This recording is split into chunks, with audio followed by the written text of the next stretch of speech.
শুনছেন শুনছেন গল্প স্বল্প, শুধুমাত্র 100.1 FM গোল্ডে। আন্তর্জাতিক নারী দিবসের মাসে 100.1 FM গোল্ডের বিশেষ নিবেদন গল্প স্বল্প অরিজিনালস গল্প সিরিজ রং তুলির চুপ কথা। আজ পঞ্চম ও অন্তিম পর্ব। লিখেছেন অর্পিতা সরকার। লেখিকার জন্ম নবদ্বীপের কাছে সমুদ্রগড়ে। কৃষ্ণনগর কলেজ থেকে বাংলায় স্নাতক এবং বর্ধমান বিশ্ববিদ্যালয় থেকে স্নাতকোত্তর ডিগ্রি লাভ করার পর কাজ শুরু করেন চাইল্ড ডেভেলপমেন্ট ডিপার্টমেন্টে। চাকরির পাশাপাশি করতে থাকেন নিয়মিত লেখালেখি। 2017 সালে কলকাতা বইমেলায় তাঁর প্রথম বই প্রকাশ হয়। তাঁর লেখা বেশ কিছু জনপ্রিয় বই হল কখনো মেঘ কখনো রোদ্দুর, প্রাণীর আলাপ, নীরবে তোমায় দেখি, আমি চন্দ্রাবলী বলছি, ট্রাফিক সিগন্যাল ইত্যাদি। তিনি ভারত সরকারের সংস্কৃতি মন্ত্রকের পূর্বাঞ্চলীয় শাখা কর্তৃক পুরস্কারপ্রাপ্ত। 2023 সালে মুক্তধারা কর্তৃক রবীন্দ্র পুরস্কার পান। আজকের গল্প পাঠে অর্পণ, অপরূপা, বাসু, অঙ্কিতা, সৌমি, গোপা, সুদীপ্ত, সৌরদীপ, অরিজিৎ, দেবারতী, অর্ণব, অমরজিৎ, উজ্জ্বল ও অনিরুদ্ধ। গল্পের সব চরিত্র কাল্পনিক, বাস্তবের সাথে কোনো রকম মিল সম্পূর্ণ কাকতালীয়।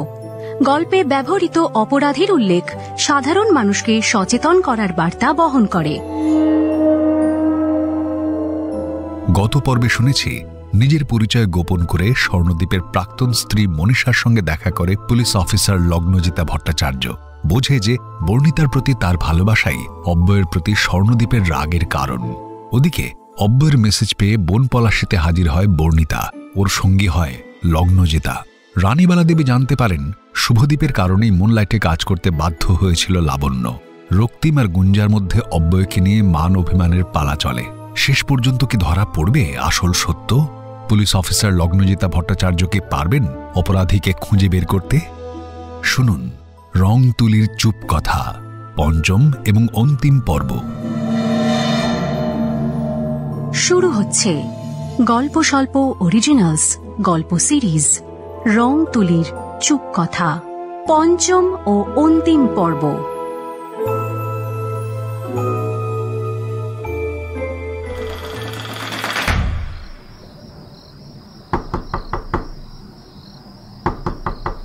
দরজাটা বার কয়েক নক করতে ভয়ার্ত গলায় ভিতর থেকে ভেসে এলো চেনা স্বর।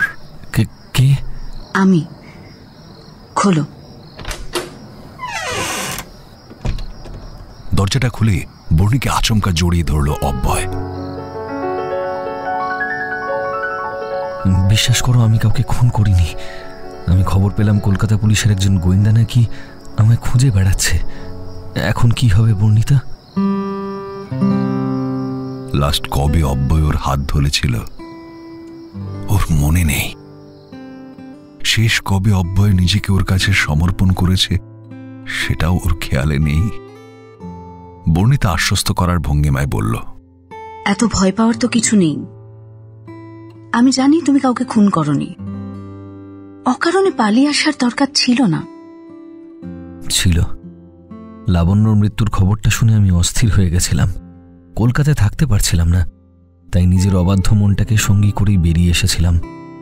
আসলে কি জানো বর্ণি, তিলোত্তমা বড্ড স্বার্থপরের জায়গা। ওখানে শিল্পীর ঠাঁই নেই।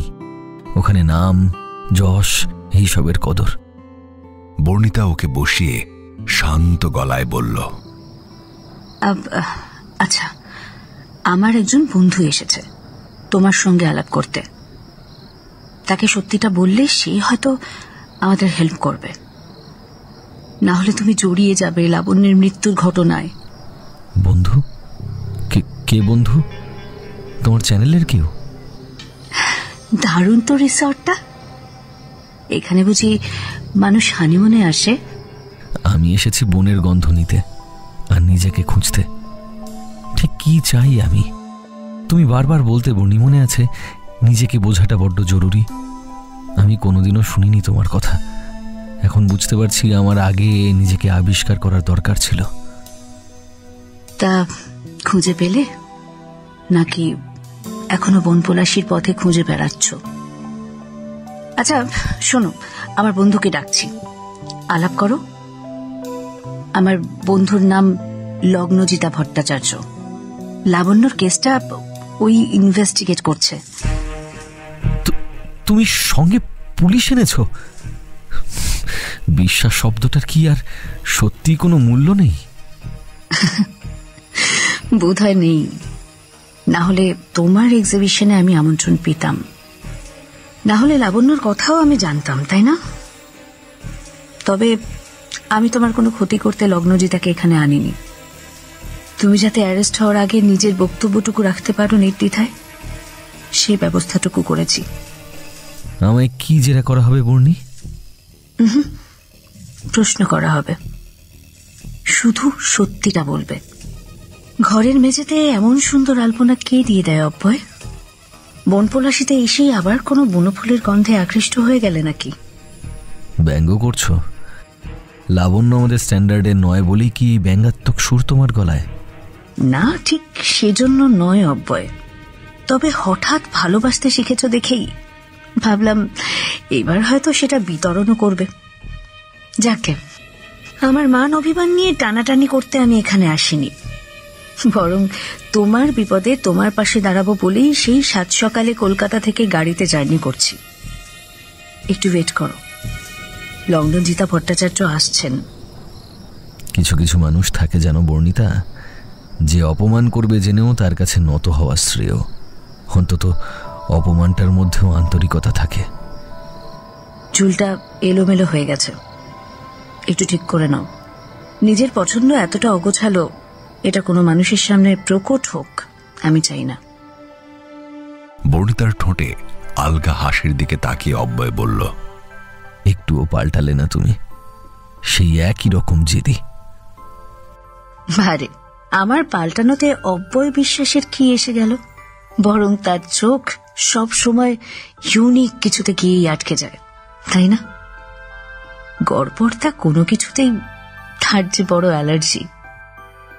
অব্যয় চুলটা আঁচড়ে পাঞ্জাবিটা টেনে টুনে নিয়ে বলল, দেখো তো বর্ণিতা সেনগুপ্তর মতো অসাধারণ ব্যক্তিত্বের বন্ধু হবার যোগ্য লাগছে কিনা। বর্ণিতা কিছু বলার আগেই লগ্নজিতা নক করল দরজায়।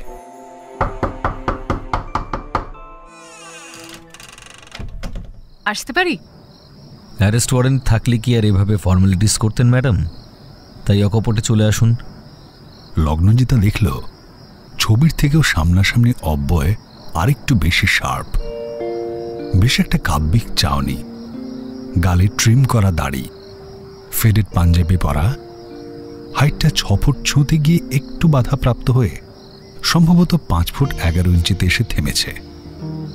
আকর্ষণীয় চেহারা, সঙ্গে বুদ্ধির ছাপ, দৃঢ় চিবুক, এগুলোকেই হয়তো রমণীমোহন চেহারা বলে। লগ্নজিৎ একটু বেশি ভালো করে মেপে নিল অব্যয়কে। তারপর 1 সেকেন্ড সময় না দিয়ে একটা তীক্ষ্ণ প্রশ্ন ছুঁড়ে দিল ওর দিকে। হ্যালো মিস্টার বিশ্বাস, আপনারা মানে শিল্পীরা সাধারণত নিজেদের আঁকা ছবি দিয়েই তো এক্সিবিশন করে থাকেন, তাই না? নিশ্চয়ই, একক প্রদর্শনীতে শুধু নিজের আঁকা ছবিই থাকে। তাহলে সেদিন শিল্পী অব্যয় বিশ্বাসের এক্সিবিশনে লাবণ্যর আঁকা ছবি শোভা পাচ্ছিল কেন মিস্টার বিশ্বাস? অব্যয় হকচকিয়ে গিয়ে তাকালো বর্ণিতার দিকে। এই জন্যই বোধহয় তুমি আমায় ওখানে আমন্ত্রণ জানাওনি, তাই না? গুঞ্জার ড্রয়িং এ যে ছবিটা ছিল সেটা তোমার আঁকা নয় অব্যয়। তুমি যখন আকাশ আঁকো তখন নীলের আধিক্য থাকে বেশি, ওই ছবিতে কালোর আধিক্য বেশি ছিল। তোমার আঁকার শেষে বাঁদিকের কোণে একটা ছোট্ট সিম্বল থাকে, ছোট হাতের এ, সেটাও ছিল না ওই ছবিতে। আমি দেখেই বুঝেছিলাম ওই ছবি তোমার আঁকা নয়। হয়তো আর সকলের নজরকে নিখুঁত ভাবে তুমি ফাঁকি দিতে পেরেছ, কিন্তু আমাকে নয়। ইনফ্যাক্ট এটা স্বীকার করতে আমার লজ্জা নেই যে লাবণ্য আমাদের মতো আর্ট কলেজের স্টুডেন্ট না হয়েও, ফাইন আর্টস নিয়ে না পড়েও অনেক বড় মাপের শিল্পী, হয়তো রং ওর রক্তে, তাই প্রশিক্ষণপ্রাপ্ত না হয়েও অমন সুন্দর ছবি আঁকে। ওটা আসলে আমার একার চিত্র প্রদর্শনী ছিল না, ওখানে অর্ধেক ছিল লাবণ্যর কাজ, যেগুলো অনেক দামে বিক্রি হয়েছিল। শিল্পী হিসেবে লাবণ্যর কাছে আমি হার স্বীকারও করেছি বহুবার। আসলে কি জানেন ম্যাডাম, আমি যত লাবণ্যকে কাছ থেকে দেখেছি তত ওর প্রতি আমার আকর্ষণ বেড়েছে। মেয়েটার মধ্যে উচ্ছ্বাস নেই, উচ্চাসা নেই, যেন এক গভীর যন্ত্রণার মধ্যে পাড়ি দিচ্ছে ও। নিজেকে ভীষণ রকমের ঘৃণা করতো জানেন। আমাকে বলেছিল ও আমাকে ভালোবাসে, তাই কখনো ওকে ছুঁতে দেবে না আমায়। আমি নাকি একমাত্র ব্যক্তি যে ওকে মানুষ হিসেবে, শিল্পী হিসেবে সম্মান দিয়েছি। ওর ঘরের মেঝেতে অপূর্ব আলপনা দেখে আমি আপ্লুত হয়ে গেছিলাম। ওর ঘরের দেওয়ালে কয়েকটা আঁকা দেখেই বুঝেছিলাম মেয়েটা জাত শিল্পী, শুধু একটু ঘষা মাজা দরকার। আমি ওর কাছে যেতামই আঁকা শেখাতে। ও মন প্রাণ ঢেলে দিত রং তুলিতে। ও অবশ্য রাধারমণ মুখুজ্জের কাছেও শিখেছিল চারকোলের কারুকার্য। আমি কিছুদিনের মধ্যেই বুঝেছিলাম লাবণ্য আমাকে ছাপিয়ে যাচ্ছে। আমি আনন্দে পাগল হয়ে যেতাম, কিন্তু ওর মুখে থাকতো ক্লান্তি, একরাশ ক্লান্তি। আমাকে শুধুই জিজ্ঞেস করত ওকে ঘৃণা হয় কিনা। আমি হয় না বললেই ওর চোখ ফেটে নীরবে জল বেরিয়ে আসত। আমাকে বলেছিল রাজেশকেও ভালোবেসে বিয়ে করেছিল, তাই পুলিশে দিতে চায় না। সেজন্য কখনো রাজেশের ছবিও দেখায়নি আমায়। শুধু বলেছিল বনপলাশির কোনো একটা গ্রামে নাকি ওর বাড়ি। ওর ব্যাগে অতগুলো টাকা তার মানে আপনার দেওয়া? ওর নিজের উপার্জনের, ওর ছবি বিক্রি করা টাকা। ও কল্পনাও করতে পারেনি ওর ছবি বিক্রি করে এত টাকা রোজগার হতে পারে। ওর ছবি বিক্রি করা টাকায় ওর মায়ের ট্রিটমেন্ট করাবে বলেছিল। আমি এটাই বুঝতে পারলাম না ম্যাডাম, টাকা পাওয়ার পরে ও আচমকা সুইসাইড কেন করলো? এটা কি করে সম্ভব? তার মানে আপনি বলতে চাইছেন ওর সম্মতি নিয়েই আপনি ওর আঁকা ছবির প্রদর্শনী করেছিলেন, তাই তো? তাহলে লাবণ্য সেখানে কেন উপস্থিত ছিল না মিস্টার বিশ্বাস? লাবণ্য চায়নি। ও বলেছিল মুনলাইটে নীলাভ আলোয় ওকে অনেকেই দেখেছে, তারা যদি দিনের আলোয় ওকে দেখে তারপর নাক কুচকায় তখনও অপমানিত হবে, আমি অপ্রস্তুত হয়ে পড়ব। তাই ওর আড়ালেই ওর সৃষ্টিরা সম্মান পাক আমার নামে। সেজন্য ও বেশ কিছু ছবির নিচে যত্ন করে অব্যয় লিখে দিয়েছিল। রাধারমণ মুখুজ্জে আমার পিছু নিয়ে এখানে উঠেছে ঠিকই, কিন্তু লাবণ্য ওকে কোনোদিন পছন্দ করত না, এ আমি বলতে পারি নির্দ্বিধায়। তাই তো লাবণ্য আমাকে আগলে রাখতে চেয়েছিল। এর থেকে নিঃস্বার্থ ভালোবাসার সত্যিই আমি দেখিনি অব্যয়। অব্যয় বর্ণিতার কথার সুর না বুঝেই বলল, হ্যাঁ বর্ণিতা, মেয়েটা সত্যিই বড্ড অন্যরকম ছিল। প্রয়োজন ছিল ওর ঠিকই, কিন্তু লোভ ছিল না। আমি ওর আঁকা ছবি বেচে সম্মান কিনেছি, কিন্তু তাতে ওর কোনো আপত্তি ছিল না। যেদিন লাবণ্য মারা যায় সেদিন সকালে আপনি কি ওকে টাকা দিতেই গিয়েছিলেন? হ্যাঁ, ও ক্যাশ নেবে বলেছিল, তাই ক্যাশ দিতেই গিয়েছিলাম। ও বলেছিল টাকাটা নিয়েও চলে যাবে বনপলাশি, আমাকে ওদের গ্রাম ঘোরাবে কথা দিয়েছিল। কিন্তু তারপর আচমকাই খবরে পড়লাম ও আত্মহত্যা করেছে। আমি কিছুটা ভয় পেয়ে গিয়েই গা ঢাকা দিয়েছিলাম। তার দুদিন আগে থেকেই কলেজে যাচ্ছিলাম না, বলতে পারেন একটু আপসেট ছিলাম নিজেকে নিয়ে। শিল্পীর পরাজয় মেনে নেওয়া একজন শিল্পীর কাছে খুব কষ্টের। লাবণ্যর ছবি বেশি দামে বিক্রি হয়েছিল আমার ছবির থেকেও, এই বিষয়টা পীড়া দিচ্ছিল আমায়। তাই দুদিন কলেজে ডুব মেরে আমার ফ্ল্যাটের স্টুডিওতে দিনরাত কাটাকুটি খেলা করছিলাম। আচ্ছা, ভালো করে মনে করুন তো, ও কি সেদিন এমন কিছু বলেছিল আপনাকে যেটা ওর মৃত্যুর সঙ্গে জড়িত? হ্যাঁ, একটা খাম দিয়েছিল পোস্ট অফিসে পোস্ট করার জন্য। কোন অ্যাড্রেস মনে আছে? আরে সেটা তো পোস্ট করতেই ভুলে গেছি আমি। ওই খবর পড়ে খামটার কথাই ভুলে গেছিলাম। দাঁড়ান, আমার ব্যাগে আছে মনে হচ্ছে। একটা কালো চামড়ার অফিস ব্যাগ বের করলো অব্যয়। খুঁজে বের করলো একটা লম্বা খাম। লগ্নজিতা দেখল চিঠির ওপরে ওর মায়ের অ্যাড্রেস। চিঠিটা খুলে পড়ার পরেই লগ্নজিতা বলল, ইয়েস বর্ণিতা, লাবণ্যর খুনিকে খুঁজে পেয়ে গেছি। এর রহস্যের সমাধান আমি এই জঙ্গলিতেই করতে চাই। আপনি বরং স্বর্ণদীপ, কুণাল, রক্তিম, গুঞ্জা এদেরকে ডেকে নিন। আমি শুভদীপ ঘোষালকে একটা কল করে দিই। আমার নিজেরও পুলিশ ফোর্স লাগবে। মনে হচ্ছে আজ সন্ধেতেই এই রহস্যের উন্মোচন সম্ভব। আপনারা একটু গল্প করুন, আমি বেরোবো। লগ্নজিতা উঠে দাঁড়াতেই দেখল দরজার কাছে একটা ছেলে এসে ডাকছে।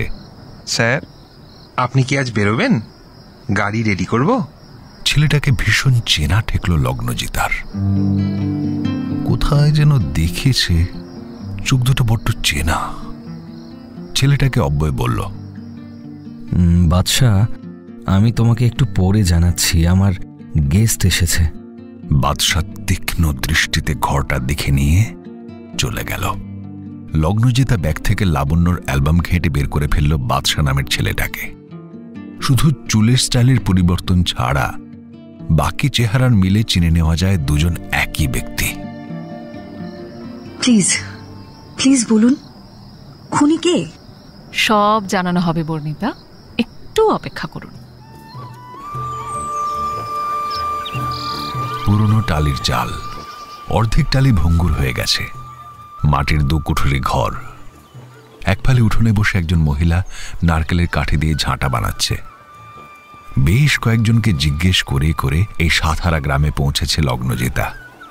লাবণ্যর মায়ের চিঠিতে এখানের পোস্ট অফিসের স্ট্যাম্প ছিল। বনপলাশী থেকে খুব বেশি দূরে নয়, পায়ে হেঁটে 2 কিলোমিটার মতো হবে। বাড়িটা গ্রামের প্রথমেই। লগ্নজিতা শান্ত স্বরে বলল,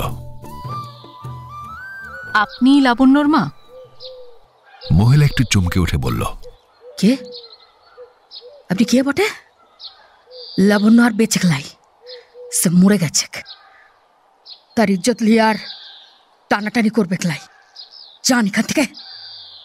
কথা শেষ করার আগে একটি মেয়ে ঘর থেকে বেরিয়ে এসে দাঁড়ালো উঠোনে। মেয়েটা বলল, কে মা? তুই যা কেনে, এখানে আসবি ক্লাই, যা। মুখে লাবণ্যর সঙ্গে মিল আছে। লাবণ্যর মুনলাইটে ঢোকার আগের মুখটার সঙ্গে মেয়েটার মুখের মিল দেখেই লগ্নজিতা বলল, তুমি বুঝি লাবণ্যর বোন? বটে তো, সিজনে তোর কি হবে? তোমার দিদি অনেকগুলো টাকা পাঠিয়েছে তোমাদের জন্য, ওর ছবি বিক্রির টাকা। ছবি বিক্রি লয়, এখন আমরা সব জানি। দিদির বট্ট আমাদের এসে সবটা বলেছে যে সে শহরের এই খারাপ জায়গাটাতে কাম কাজ করত।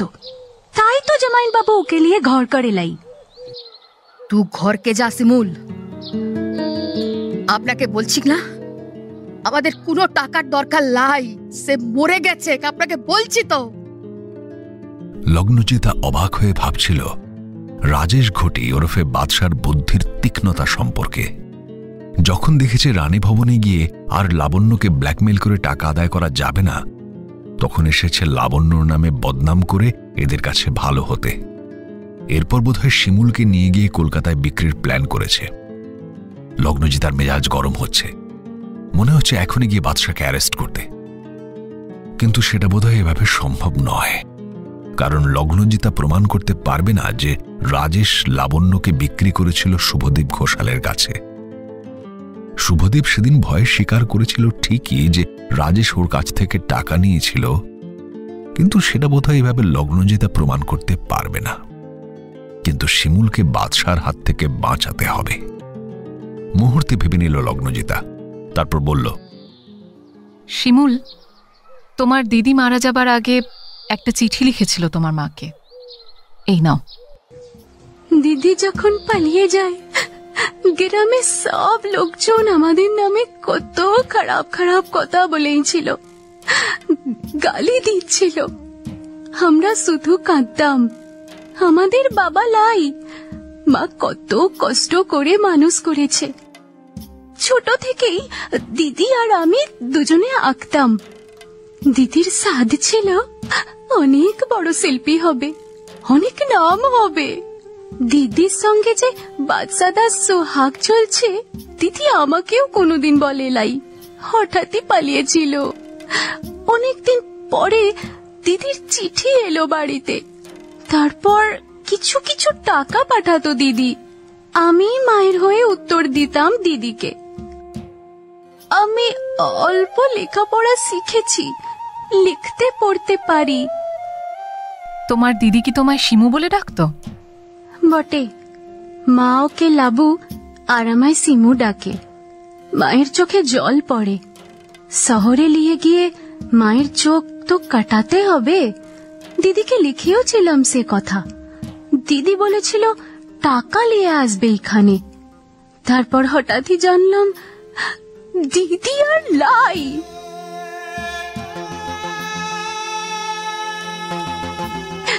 ওই যে সূর্য মাস্টারের ছিলা দেখালো খবরটা। আমরা জানতাম না দিদি কার সঙ্গে পালিয়ে গিয়ে বিয়ে করেছিল। দিদি একদিন একটা ছবি পাঠিয়েছিল ওদের বিহার। সেদিন বাদশাদাকে চিনেছি। দিদি যদিও বাদশাদার নাম লিখেছিল রাজেশ। বাদশাদাই ওই জঙ্গলি হোটেলের মালিককে বলে আমায় কাজ করে দিয়েছিল। আমি এখন ওখানেই কাজ করি বটে। বাদশাদা বলেছে দিদি নাকি বিহার পরপরে ওকে ছেড়ে একটা খারাপ জায়গায় গিয়ে লাচতো। তাই রাগ করে বাদশাদা ওকে ছেড়ে চলে আসে। মেলা দেখুক, বাদশা মোদের ঘরের ছেলে বটে। সে আমার শিমুলকে একটা কাজ দিয়েছে, আমাকেও এসে সাহায্য করে গেছে। লগ্নজিতা বুঝল রাজেশ ঘটি বেশ বড় খেলোয়াড়। লাবণ্যকে শেষ করে এখন শিমুলকে তুলতে এসেছে। লোকটা বোধহয় এভাবে এখানে রিসর্টে কাজ করে, আর এখানে স্থানীয় মেয়েদেরকে প্রেমের জালে ফাঁসিয়ে শহরে নিয়ে গিয়ে বিক্রি করে। তোমরা ভুল জানো শিমুল। ওর আসল নাম রাজেশ ঘটি, রিসর্টে কাজ করে বাদশা নামে। ও লাবণ্যকে একজনের কাছে বিক্রি করে দিয়েছিল বিয়ের পরে। আমি একজন পুলিশ অফিসার, আমি বাদশাকেই খুঁজছি। লাবণ্য নির্দোষ শিমুল। বাদশাই ওকে অনেক টাকার বিনিময়ে বেচে দিয়ে এসেছিল। এই দেখো, তোমার দিদি চিঠিতে লিখেছে। রাজেশকে বিশ্বাস করিস না তোরা। ও আমার কাছে টাকা চাইতে এসেছিল, আমি দিই নাই টাকা, তাই আমাকে ভয় দেখিয়ে গেছে। সিমু, ওর ফাঁদে পা দিস না। কারোর কথায় তুই কলকাতা আসবি না। আমি খুব তাড়াতাড়ি আসছি গ্রামে। আর আমার ছবি কেউ দেখালে না, ছিঁড়ে ফেলে দিবি। সব বাড়ি গিয়ে তোদের বলবো। তুই দাঁড়া, আমি এখনই এক কোপে ওই বাদশার মুন্ডুটা আলাদা করে দেব। একটা দানি আসি কেনে। আচ্ছা শিমুল, শোনো, আমার কথাটা শোনো। আমি নিজেই ওকে অ্যারেস্ট করব, কিন্তু তার আগে তোমার দিদির খুনিকে আমাদের ধরতে হবে, তাই না? লাবণ্যর মা ডুকরে কেঁদে বললেন, মেয়েটাকে শেষ করে দিল বটে। আমায় চিঠিতে লিখেছিল শহরে নিয়ে গিয়ে চোখ কাটিয়ে দেবে। শেষ করে দিল।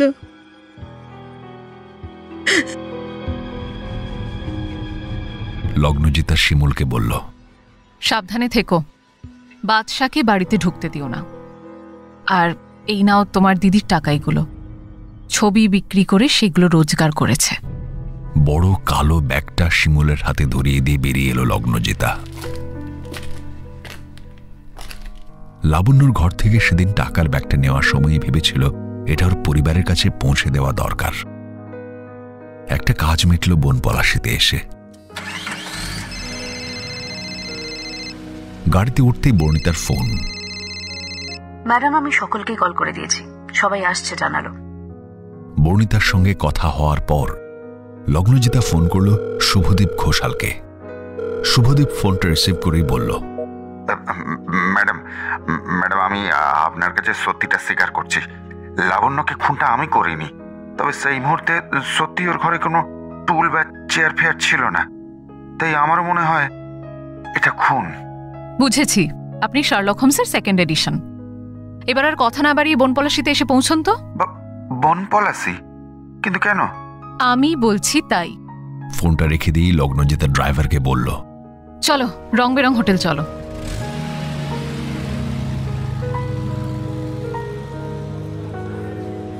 হোটেলে ঢুকেই নিজের আইডেন্টিটি কার্ডটা বের করলো লগ্নজিতা। একটা ছবি বের করে বলল, কোন রুমে আছেন ইনি? রিসেপশনিস্ট একটু কাঁপা গলায় বলল, room number 9 madam. Lagnajita service রিভলভারটা আরেকবার চেক করে নিল।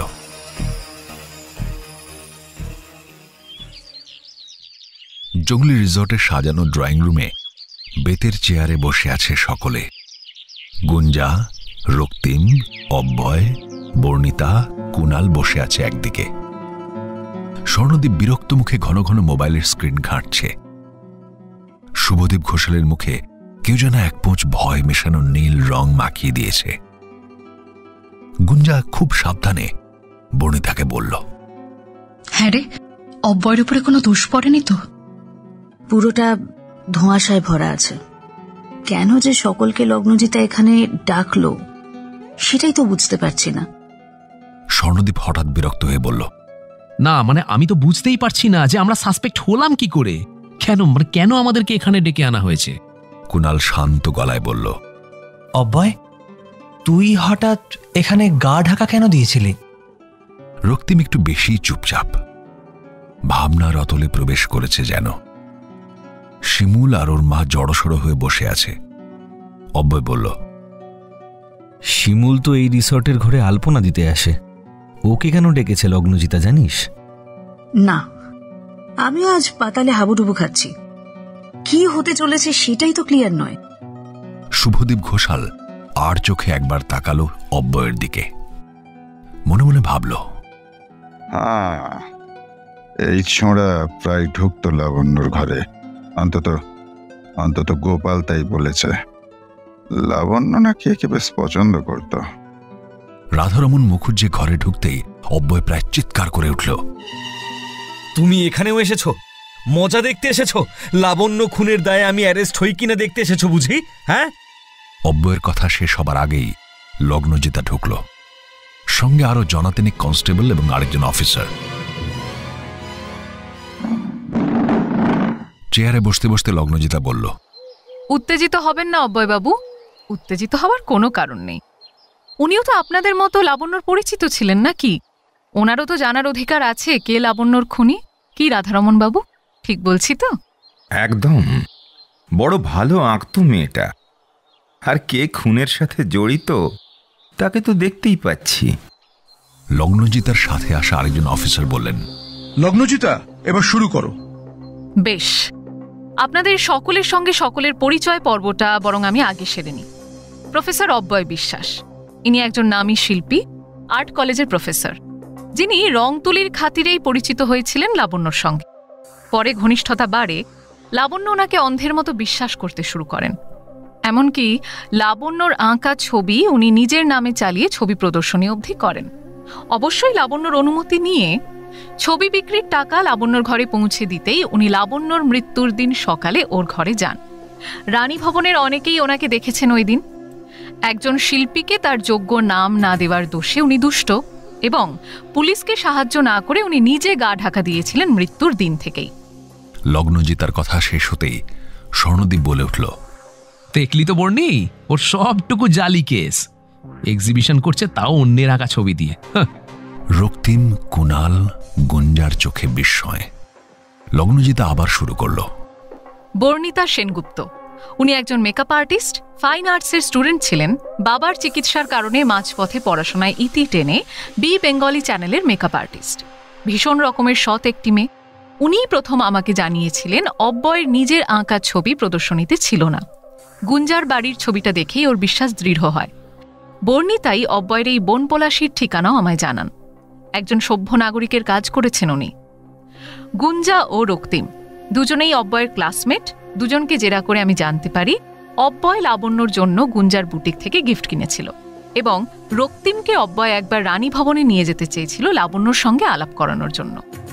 কুণাল অব্যয়ের ক্লাসমেট বলেই উনি আজ এখানে উপস্থিত। এছাড়া এই কেসে উনি কোনোভাবেই জড়িত নন। এরপর স্বর্ণদীপের ডিভোর্সি স্ত্রী মনীষার সঙ্গে কথা বলে আমি বুঝতে পারি স্বর্ণদীপ আজও বর্ণিতাকে মারাত্মক ভালোবাসে। ওর এই উগ্র বর্ণিতা প্রীতির কারণেই ওদের বিবাহিত সম্পর্কের ইতি ঘটেছে। বর্ণিতার দিকে তাকিয়ে অব্যয় আলতো হাসল। স্বর্ণদীপ সম্ভবত অব্যয়কে ফলো করতে করতেই গিয়ে পৌঁছয় রানী ভবনে। তারপর আবিষ্কার করে লাবণ্যর সঙ্গে অব্যয়ের সম্পর্ক। ঠিক তখন থেকেই স্বর্ণদীপ অব্যয়কে ফলো করতে শুরু করে। রানী ভবনে ঢোকার রাস্তা সহজ করার জন্যই ও ওই বাড়ির কোঅপারেটিভ ব্যাংকে একটা অ্যাকাউন্ট ওপেন করে। স্বর্ণদীপ ছটফট করে বলে উঠল, তার সঙ্গে লাবণ্য খুনের সম্পর্ক কোথায়? আপনি অকারণে কেসটাকে জটিল করছেন মিস ভট্টাচার্য। কুল মিস্টার স্বর্ণদীপ, এত উত্তেজনা শরীরের পক্ষে ভালো নয়। স্বর্ণদীপ গোপনে লাবণ্যর সঙ্গে অব্যয়ের কিছু ছবি তুলে নিয়ে গিয়ে বর্ণিতাকে দেখানোর ইচ্ছেতেই ছিল, কিন্তু রানী ভবনের বাড়ির প্ল্যানগুলোর জন্যই সেটা সম্ভব হয়নি। স্বর্ণদীপ তখন মুনলাইটে গিয়ে মিট করে লাবণ্যর সঙ্গে। অব্যয়ের সম্পর্কে বেশ কিছু নেগেটিভ কথাও সম্ভবত বলেছিল লাবণ্যকে। স্বর্ণদীপ ভীষণভাবে চাইছিল অব্যয়কে সবার সামনে ছোট করতে, যাতে বর্ণিতার অব্যয়ের প্রীতি কমে এবং তাতে লাভ ওর। সুতরাং লাবণ্য খুনে অব্যয় জড়িয়ে গেলে স্বর্ণদীপের লাভ বই কি লোকসান নেই। অব্যয় হেসে বলল, বাহ বন্ধু, বাহ। আর ইনি শুভদীপ ঘোষাল, এক কথায় একজন অসৎ ব্যবসায়ী, যে ইল্লিগাল জায়গায় ফ্ল্যাট বানিয়ে কেসে জর্জরিত হয়ে আছে। জেঠুর রানী ভবন কবজা করতে পারলে অনেকগুলো টাকা একসাথে আত্মসাৎ করতে পারবে, কিন্তু রানীবালা দেবীর দৃঢ়তায় সেটা হচ্ছিল না। অগত্যা ফ্ল্যাট সিস্টেমে ভাড়া দিতে শুরু করলেন রানী ভবনের বিভিন্ন তলা। আর ঠিক তখনই রাজেশ ঘটি এসে উপস্থিত হলো ঘোষালের কাছে বাড়ি ভাড়া নিতে। রাজেশ ঘটি লাবণ্যর স্বামী। বনপলাশী থেকে লাবণ্যকে নিয়ে পালিয়ে বিয়ে করে সে পৌঁছয় রানী ভবনে। বিয়ে করে কয়েক মাস সংসার করে বউকে বেচে দেওয়া তার পুরনো পেশা। সে যথারীতি দালালের সঙ্গে কথা বলছিল। সেই সময় শুভদীপ রাজেশকে টাকা অফার করলে শুভদীপের কাছেই লাবণ্যকে বিক্রি করে দিয়ে চলে যায় রাজেশ। শুভদীপ মুনলাইট ক্লাবে লাবণ্যকে বিক্রি করে অনেক বেশি টাকায়। লাবণ্য রানী ভবনে আর থাকবে না, এমন প্ল্যান পাকা হবার পরও শুধুমাত্র রানীবালা দেবীর কারুণ্যে লাবণ্য থেকে যায় রানী ভবনে। ওখানেই ওর আলাপ হয় চারতলায় বাস করা রাধারমন মুখুজ্জের সঙ্গে। ভদ্রলোক অসাধারণ চিত্রশিল্পী। যাই হোক, আগে রাজেশ ঘটির কথায় আসি। কদিন আগে রাজেশ খবর পায় লাবণ্য মুনলাইট ক্লাবে কাজ করে এবং রানী ভবনেই থাকে। তাই আবারও স্বামীর অধিকার নিয়ে সে হাজির হয় লাবণ্যর সামনে। খেতে পাচ্ছে না এমন নাটক করায় লাবণ্য তার সামান্য রোজগার থেকেও সাহায্য করছিল রাজেশকে। যদিও এই জায়গাটা প্রমাণ সাপেক্ষ। রানী ভবনে কাজ করা গোপাল এবং সাবিত্রীর কথাসূত্র থেকে আন্দাজ বলতে পারেন। মৃণাল, বাদশাহ হয়তো এখনো সবটা জানে না, এখনো জঙ্গলি রিসর্টেই আছে। আবারও লাবণ্যর মতোই একজনের খোঁজে রয়েছে ও। ওকে অ্যারেস্ট করে নিয়ে এসো। আমি ম্যানেজারকে গেটে তালা দিয়ে রাখতে বলেছি, কেউ যাতে পালাতে না পারে। কিছুক্ষণের মধ্যেই মৃণাল বাদশার হাতে হ্যান্ডকাফ পরিয়ে এনে হাজির করল ড্রয়িং রুমে। সকলের চোখ বাদশার দিকে। কি মিস্টার শুভদীপ ঘোষাল, এই আপনার রাজেশ ঘটি তো? হ্যাঁ হ্যাঁ, লাবণ্য স্বামী। বাদশা ছটফট করে উঠতেই শিমুল গর্জে উঠল, ওকে ছাড়বি ক্লাই, ও আমার দিদিকে বিক্রি করেছে বটেক, ওকে কেটে ফেলবি। লাবণ্যর মায়ের চোখ দিয়ে জল ঝরছে। এটা বোধহয় চোখের রোগ নয়, মেয়েটাকে হারানোর কষ্টেই। লাবণ্য আমার কাছে কাজ চেয়েছিল, তাই আমি ওকে। লগ্নজিতা কিছু বলার আগে বর্ণিতা বলল, থামুন আপনি। লজ্জা করে না আপনার? কলকাতায় কি আর কোনো কাজ পেতে পারতো না মেয়েটা? লগ্নজিতা প্লিজ, শুভদীপ ঘোষাল আর রাজেশ কিন্তু এই একই অপরাধে অপরাধী, তাই এদের কেউ ছেড়ে দিও না। অব্যয় শক্ত করে ধরল বর্ণিতার হাতটা, ফিসফিস করে বলল, লাবণ্য মেয়েটা সত্যিই বড় দুঃখী ছিল গো। আমি জানতাম তোমাকে বললে হয়তো তুমি বুঝবে, কিন্তু সাহস করে কোনোদিন বলতে পারিনি। রাজেশ ওরফে বাদশা এখন লাবণ্যর বোন শিমুলকে কলকাতা নিয়ে যাবার প্ল্যান করছিল। রাজেশের পিছনে নিশ্চয়ই কোনো নারী পাচারকারী চক্র আছে, আমরা অবশ্যই সেটা খুঁজে বার করব। আর উনি হচ্ছেন রাধারমন মুখুজ্জে। লাবণ্য যে জাত শিল্পী সেটা অব্যয় ছাড়াও আরেকজন জেনে গিয়েছিল রানী ভবনের, সেটা হলো এই রাধারমন মুখুজ্জে। মুনলাইটের নীলাভ আলোয় লাবণ্যকে চিনতে ভুল করেননি রাধারমন। পরের দিনই রানী ভবনের ভাড়াটে লাবণ্যর দরজায় টোকা পড়েছিল। দরজা খুলতেই মডেল হবার ডাক পড়েছিল লাবণ্যর কাছে। সস্তায় মডেল উনি পাচ্ছিলেন না বোধহয়। বর্ণিতা একটু উদাস গলায় বলল, আমাদের কবিগুরু যদিও লাবণ্যকে তীব্র আত্মসম্মানের সঙ্গে এগিয়েছিলেন, শিক্ষিত গুণী একজন মেয়ে যে অমিতের মতো তুখোর বুদ্ধিধরকেও পরাস্ত করতে পারে নিমেষে। বাস্তবের লাবণ্যরা বোধহয় এমনই পরাস্ত হয় অভাবের কাছে। হ্যাঁ, লাবণ্য নতি স্বীকার করেছিল অভাবের তাড়নায়। দিনের পর দিন, ঘন্টার পর ঘন্টা ওকে বসিয়ে রেখে হাতে ধরিয়ে দিয়েছে 500 কি 600 টাকা। এই রাধারমন মুখুজ্জে আসলে কলকাতার খুব অবস্থা সম্পন্ন বাড়ির ছেলে। অল্প বয়স থেকে নেশা ধরায় বাড়ি থেকে বিতাড়িত হয়েছিলেন। তাতে অবশ্য তার নামে সম্পত্তির পরিমাণ কিছু কম ছিল না। পৈতৃক সম্পত্তির বেশ বড় পরিমাণ পেয়েছিলেন। রানী ভবনের একটা তলা ভাড়া নিয়েছিলেন নিজের স্টুডিও করবেন বলে। দেশে বিদেশে যার নাম শিল্পী হিসেবে ছড়িয়ে পড়বে একদিন, এই স্বপ্ন দেখা মানুষটাই মুখোমুখি হলো লাবণ্যর মতো এক শিল্পীর। লাবণ্যকে বিনা পয়সায় আঁকা শেখাবেন বলেছিলেন। লাবণ্যর আঁকায় যে টুকিটাকি ভুল ছিল সেগুলো নিখুঁত করায় মেতে উঠলেন রাধারমন। লাবণ্যও বাধ্যছাত্রীর মতো শিখছিল, নিজেকে আরো উন্নত করছিল। ঘটনাক্রমে আচমকাই অব্যয় গিয়ে হাজির হয় রাধারমন মুখুজ্জের কাছে, আর তারপর লাবণ্যর সঙ্গে তার পরিচয়। অব্যয়ও চমকে উঠেছিল লাবণ্যর আঁকা দেখে। যে কোনো দক্ষ শিল্পীকে সে বলে বলে ছক্কা হাঁকানোর ক্ষমতা রাখত। অব্যয়ের সঙ্গে ওর বন্ধুত্ব জমে উঠেছিল। অব্যয়ও নিজের অবসরে ওকে শিখিয়েছিল নিজের সবটুকু বিদ্যে। রাধারমন মুখুজ্জে ভেবেছিলেন লাবণ্যর ছবি নিয়ে প্রদর্শনী করবেন, চড়া দামে বেচবেন সেই সব ছবি, তারপর লাবণ্যকে নামে মাত্র টাকা দিয়ে আত্মসাৎ করবেন সবটুকু। কিন্তু বাঁধ সাধল লাবণ্যর সিক্সথ সেন্স।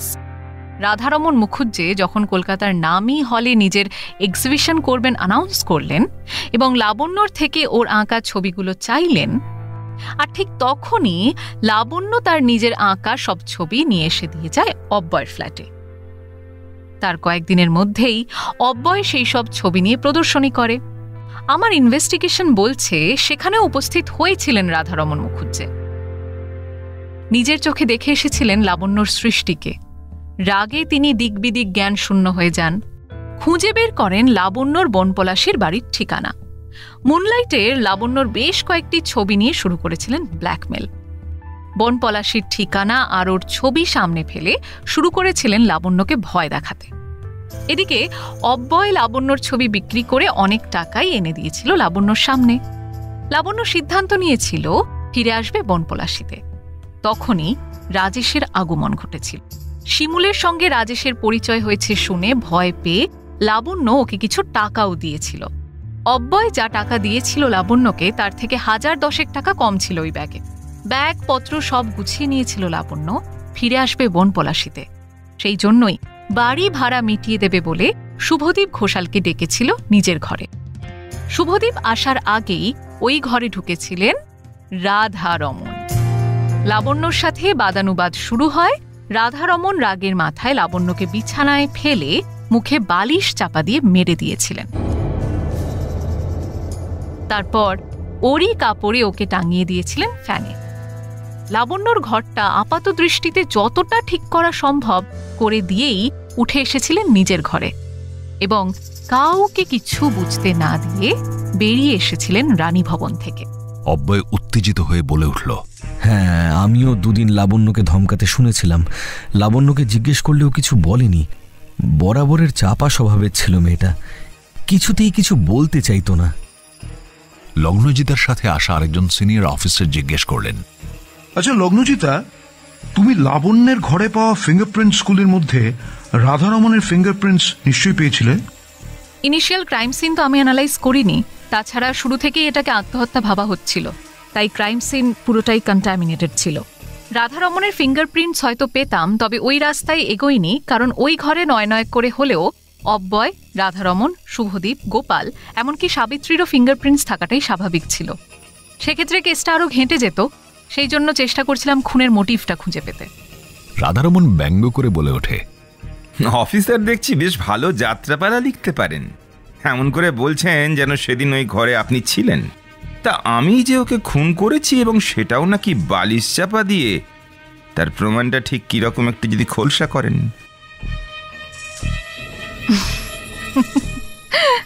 প্রমাণ ছাড়াই এত আয়োজন করব? এত কাঁচা কাজ যে অফিসার লগ্নজিতা করে না।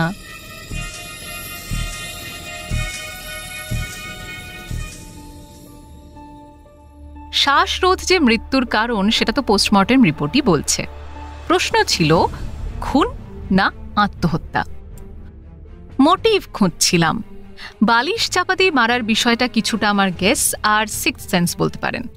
তবে লাবণ্যকে আগে না মেরে যে ফাঁসিতে ঝোলানো আপনার পক্ষে সম্ভব না সেটা তো বলাই বাহুল্য। লাবণ্যর শরীরে কিছু ধস্তাধস্তির অস্তিত্ব পোস্টমর্টেম রিপোর্টে প্রমাণ হয়েছে। বাকি লাবণ্যর নখের ভিতর থেকে পাওয়া চামড়ার স্যাম্পল আপনার ডিএনএর সাথে ম্যাচ করবে বলেই আমার দৃঢ় বিশ্বাস। তার বন্দোবস্ত আমি দায়িত্ব নিয়ে নিজেই করব। আর লগ্নজিতা একটা স্বচ্ছ প্লাস্টিক প্যাকেটের মধ্যে রাখা একটা ছোট্ট কাঠের পুঁথি বের করে বলল, মৃত্যুর সময় এটা লাবণ্যর হাতের মুঠোয় ছিল মুখুজ্জে মশাই। দেখুন তো, আপনার হাতের রিস্টলেটে একটা কাঠের বিট কম আছে মনে হচ্ছে। শ্বাসরোধ করার সময় লাবণ্যর হাত মুঠো হয়ে যায়, তাই তার ভিতরের এটা ওর মৃতদেহের সঙ্গেই চলে গিয়েছিল পোস্টমর্টেমে। আমি প্রথমে ভেবেছিলাম কোনো মহিলার গলার হাড়ের অংশ, কিন্তু আপনার হাতেও তো একই রকম কাঠের বিটস দিয়ে বানানো রিসলেট। ওটা আপনার হাতে দেখেই আমি চমকে উঠেছিলাম। আমি আগেই জানতাম এটা আত্মহত্যা নয়, তাই পোস্টমর্টেম রিপোর্ট পাওয়ার সঙ্গে সঙ্গেই চুপচাপ নিজের কাজ করে গেছি। ওভার কনফিডেন্সটা মনে হয় আপনার একটু বেশি রকম মুখুজ্জে মশাই, তাই হাতের রিসলেটটার দিকে একবারও নজরই দেননি। রাধারমন মুখুজ্জে তখন রাগে ফুঁসছে, চোখ থেকে যেন আগুন বেরোচ্ছে। সে আগুনে ভস্মীভূত করে দেবে লগ্নজিতাকে। সবটা বড্ড তাড়াতাড়ি ধরে ফেলেছে মেয়েটা। শত বুদ্ধি এটেও নিস্তার পাওয়া গেল না।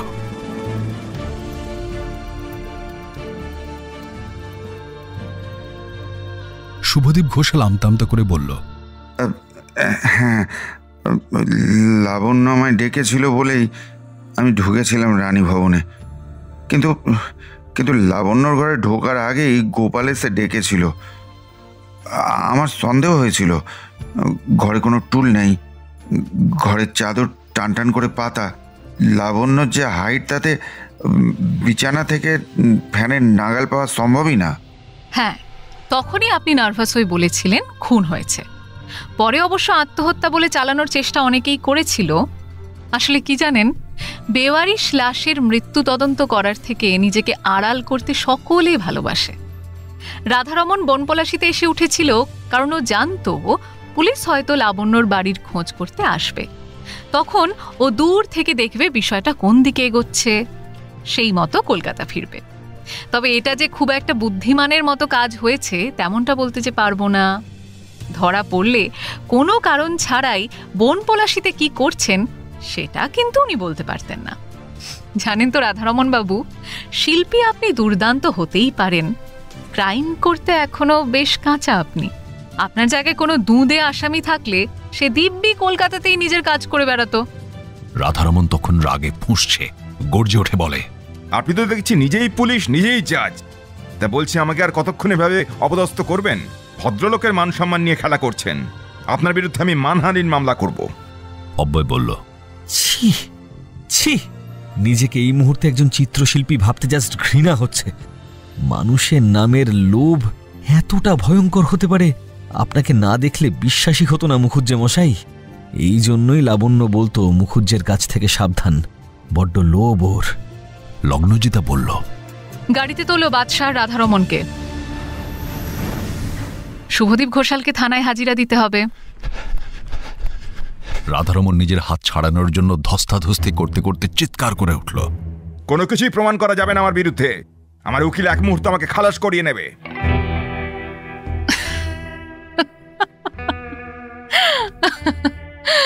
যাবে যাবে, সব যাবে। এতদিনে তো বুঝলাম ঠিক কাকে কাস্টাডিতে নিয়ে জেরা করব। কোর্টে চালান করে পুলিশ কাস্টাডিতে আগে পাই। আমিও দেখি ফরেন্সিক অ্যানালাইসিসের অকাট্য প্রমাণ, আর আমার জেরার সামনে ঠিক কতক্ষণ পর আপনার এই ভালো মানুষের মুখোশের পিছন থেকে খুনির মুখটা বেরিয়ে আসে। আরে এখনো দাঁড়িয়ে আছো কেন? ভ্যানে তোলো এদেরকে। স্বর্ণদীপ বর্ণিতার দিকে তাকিয়ে বলল, তুই বোধহয় ঠিকই চিনেছিলি অব্যয়কে। সত্যি ও আর 5 জনের থেকে বড্ড আলাদা রে। সকলেই উঠে চলে এলো। আজ রাতটা জঙ্গলিতে কাটিয়ে কাল ভোরে রওনা দেবে কলকাতা।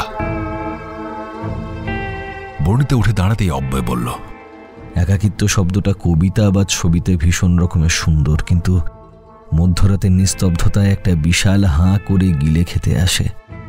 একমাত্র যে আমার সবটুকু বোঝে তাকে পাশে পেতে ইচ্ছে করে তখন। আমার এলোমেলো অগোছালো স্বভাবটাকে যে আপন করে নিয়ে এতগুলো বছর অপেক্ষা করছে আমার জন্য, তাকে আর ফিরিয়ে দেওয়া উচিত হবে না বোধহয়। লাবণ্য বারবার বলতো, বাবু বিয়ে করে সংসার করো, বর্ণিতা দিদিমণি উপেক্ষা করছে। লাবণ্য চলে যাওয়ার পরে একটা জিনিস বুঝতে পেরেছি, জীবন বড্ড ক্ষণস্থায়ী। বর্ণিতা, প্লিজ আমায় ক্ষমা করে দাও। ক্ষমা তো আমিও চাইব অব্যয়। লাবণ্যর খুনের ঘটনায় এক মুহূর্তের জন্য হলেও আমি তোমায় ভুল বুঝেছিলাম।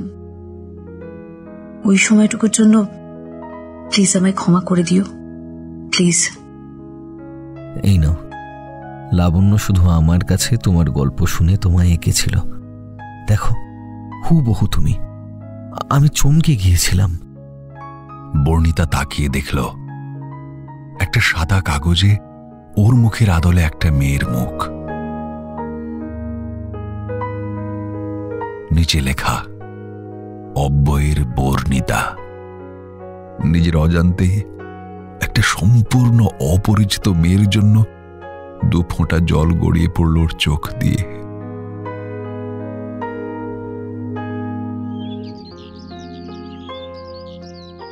রক্তিম বাইরে বেরিয়ে এসে লগ্নজিতাকে বলল, আচ্ছা ম্যাডাম, পুলিশের পোশাকে নয়, কোনো ডিউটি নিয়েও নয়, ঠিক আছে? একদিন এমনি আসবেন আমাদের ফ্ল্যাটে। আপনার কাছে ওই বাকি কেস সলভের গল্পগুলো শুনতে চাই আমরা। আচ্ছা, আপনি ঠিক কখন জানতে পারলেন যে রাধারমণী খুনি? যখন রাধারমণের ঘরে ঢুকে দেখলাম লাবণ্যর একটা ছবির ওপরে কালো কালি দিয়ে ক্রস করা আর নিচে লেখা বেঈমান, তখন থেকেই খুঁজে বেরিয়েছি রাধারমণের সঙ্গে লাবণ্যর কি নিয়ে ঝামেলা হয়েছিল। অব্যয় এবং গোপাল দুজনেই জানিয়েছিল লাবণ্যর সঙ্গে ঝগড়া হচ্ছিল রাধারমণের। ওর ফেসবুক অ্যাকাউন্ট সার্চ করে দেখি অব্যয়ের প্রদর্শনীর ঠিক দিন-15 আগে ওর প্রদর্শনীর ডেট দিয়ে বিজ্ঞাপন দেওয়া, অথচ ওই হলে গিয়ে শুনলাম বুকড হয়েও ওখানে রাধারমণ কোনো প্রদর্শনী করেননি। এদিকে বর্ণিতা জানালো অব্যয়ের কাছ থেকে গুঞ্জার কেনা ছবিটা অব্যয়ের আঁকা নয়। লাবণ্যর আঁকা কিছু ছবি দেখে বর্ণিতা আমায় বলেছিল গুঞ্জার কাছে যে ছবিটা রয়েছে সেই এঁকেছে ওইগুলো। তখনই আমার কাছে পরিষ্কার হয়েছিল রাধারমণ কেন লাবণ্যর ছবির নিচে বেঈমান লিখেছে। বাকিটা নিজের বুদ্ধিতে 2-2 4 করেছি। আর লাবণ্য আমাকে যে চিঠিটা পোস্ট করতে দিয়েছিল সেটা পড়েই কিভাবে খুনি সন্ধান পেলেন আপনি? ওই চিঠিটা সময় মতো পোস্ট করলে হয়তো আজকের দিনটা আসতো না অব্যয়বাবু। আপনি যে নির্দোষ সেটাও যেমন বুঝেছিলাম, তেমনই রাধারমণ মুখুজ্জের আসল উদ্দেশ্যটাও আমার কাছে পরিষ্কার হয়ে যায়। মুখে কিছু বলতে না পারলেও ওর চারপাশের মানুষগুলো কে কেমন সেটা ওই চিঠিতেই জানিয়েছিল মেয়েটা।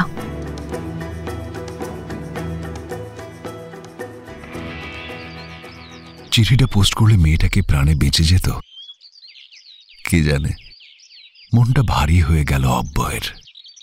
স্বর্ণদীপ হেসে লগ্নজিতাকে বলল, যাক, অবশেষে আপনি অব্যয়কে কলঙ্কমুক্ত করলেন। আমি শুধু সত্যের সন্ধান করেছি মাত্র। লগ্নজিতার কাঠিন্যের আড়ালের নরম মনটাতে ছায়া ফেলল শিমুল আর লাবণ্যর মায়ের অসহায় 2 মুখ। মনে মনে বলল, লাবণ্য, আরেকটু শক্ত হয়ে জন্মিও তুমি। ও, আর 2-4টে কাজ বাকি আছে। রানীবালা দেবীর কাছে যেতে হবে, সবটুকু ওনাকে জানাতে হবে। ঘড়ির দিকে তাকিয়ে ক্লান্ত শরীরে নিজের রুমের দিকে এগোলো লগ্নজিতা। যখন আমার ক্লান্ত চরণ, অবিরত বুকে রক্তক্ষরণ, খুঁজে নিয়ে কোনো নির্জন কোণ, এগিয়ে চলল লগ্নজিতা আরেকটা সত্যের সন্ধানে।